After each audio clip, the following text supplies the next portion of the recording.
ராகவேந்திராவோட ஃபேமஸான மந்திரம் வந்து பூஜ்யாய ராகவேந்திராய தர்மராஜாய பரதாம் கல்பவிஷயாய நமதாம் காமதேனுவே.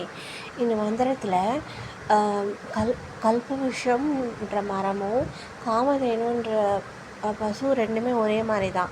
நம்ம என்ன கேட்டாலும் கொடுக்கும். அதனால் எதுக்கு இந்த ஒரே மந்திரத்தில் இந்த ரெண்டுமே வந்திருக்குன்னு நீங்கள் யோசிப்பீங்க. அது என்னென்னா, ராகவேந்திரா வந்து நம்ம எங்கே இருக்கிற டைமில் ராகவேந்திரா மந்திராலயம் போயிட்டு கல்பவருஷம் அங்கே போய் வேணுன்னா கல்பவருஷம் மரம் மாதிரி நம்மளுக்கு வேண்டியதெல்லாம் கொடுப்பாரு. அப்புறம் வயசான காலத்தில் நம்மளால் போக முடியாது அவரை தேடி. அப்போ நம்ம வீட்டிலேயே இருப்போம்.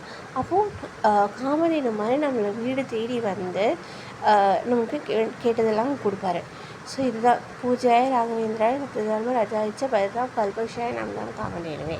இது மந்திரத்தை நீங்கள் டெய்லி சொன்னீங்கன்னா உங்களுக்கு நீங்கள் கேட்டதெல்லாம் சாமி பண்ணி கொடுப்பாரு. இதுதான் இந்த மந்திரத்தோட அர்த்தம். ஓகேவா? தேங்க்யூ.